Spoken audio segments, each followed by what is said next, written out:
What does it take for a man to be seen, truly seen, when the world only laughs at his shadow? For years, Thomas Reed, a quiet janitor at Lincoln High, had been the punchline of cruel jokes. Students snickered at his weathered face, his slow limp, the way his calloused hands gripped the mop like it was an extension of his soul. Teachers barely acknowledged him, their eyes skimming over the man who kept their world clean. To them, he was invisible, a fixture as unremarkable as the tiled floors he polished each night. But Thomas carried a past heavier than the buckets he hauled past that would one day turn whispers into awe. Thomas was 58, a former Marine who had seen the deserts of war and returned with scars both visible and hidden. His left leg, mangled in a long-ago explosion, forced him to drag it slightly, a limp that students mimicked behind his back. They called him Old Tom, the name dripping with mockery, as if his years of service were a joke. He heard their taunts, their giggles when he pushed his cart through the halls, but he never reacted. His silence wasn't weakness, it was discipline, forged in battles most couldn't imagine. Every night, after the school emptied, Thomas worked alone, scrubbing away the day's chaos, finding solace in the rhythm of his tasks. The school was his sanctuary, even if its people didn't know it.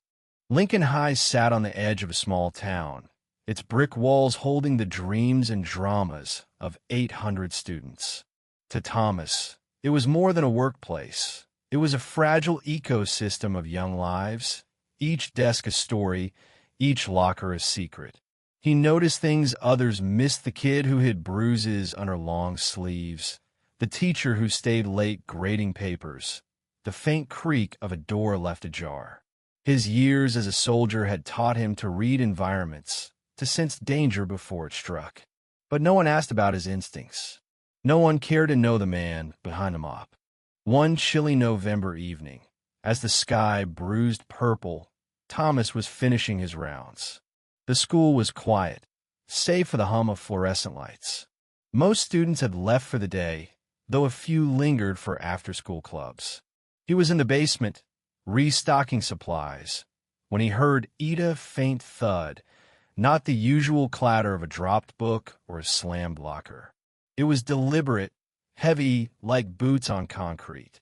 His pulse quickened, not from fear but from a reflex buried deep.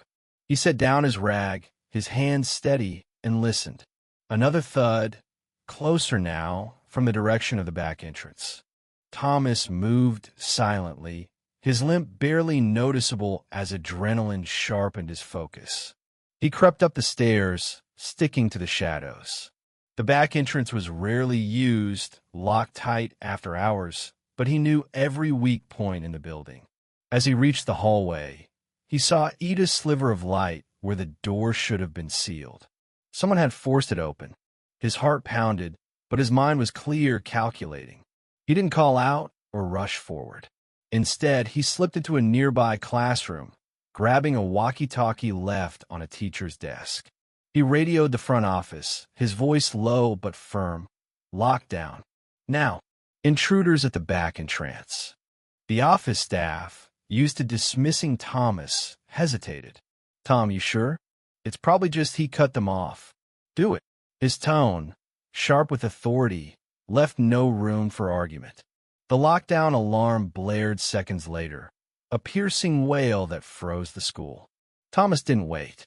He moved toward the back entrance, his mop in hand not as a weapon, but as a prop to blend into his role. If the intruder saw him, he'd be just the janitor, unthreatening, invisible. In the dim hallway, he spotted them two figures, dressed in dark clothing, one carrying a heavy duffel bag.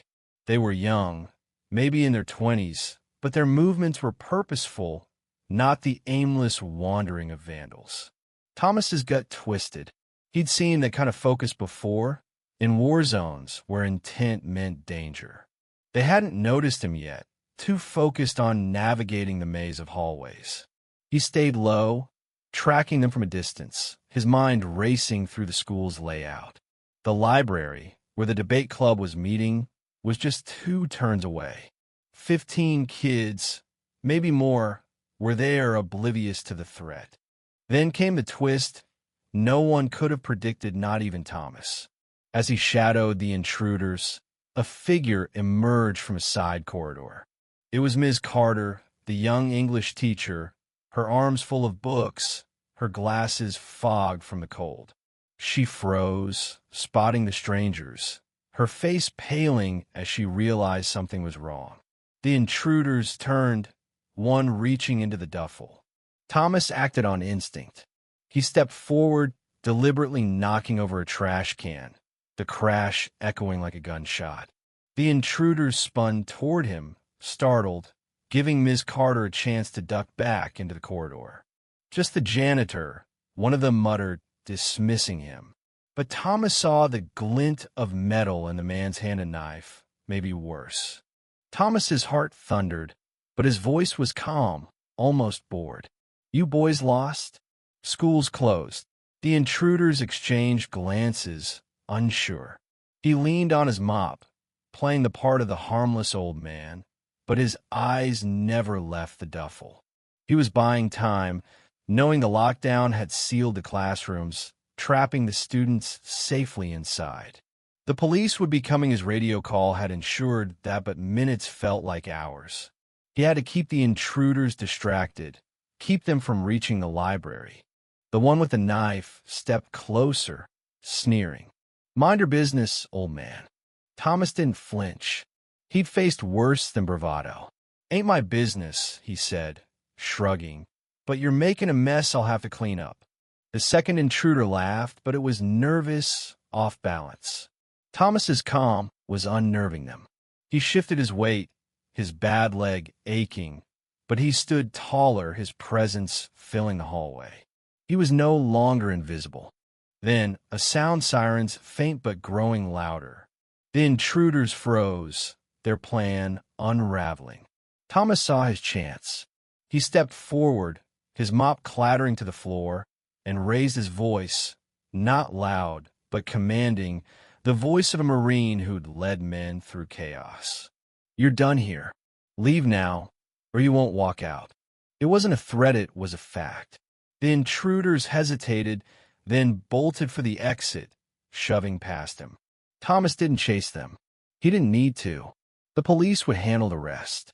When the authorities arrived, they found the back entrance forced open, the duffel abandoned. Inside were tools for something far worse than vandalism, items that suggested a plan to harm, not just steal. The school was safe, the students untouched, thanks to a man no one had ever truly seen. Word spread quickly. The students who'd mocked Thomas whispered in awe.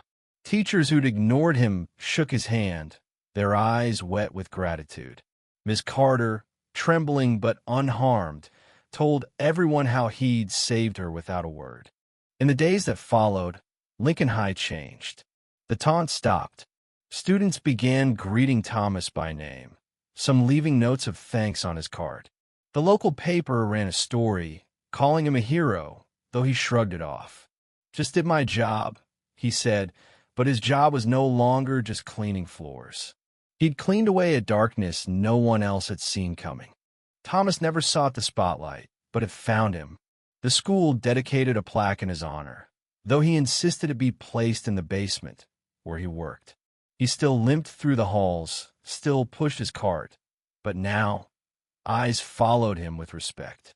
He remained quiet, his silence no longer a shield, but a testament to a strength that needed no words. The veteran janitor, once mocked, had shown a school what courage looked like, not in grand gestures, but in the steady, unseen acts of a man who refused to be invisible when it mattered most.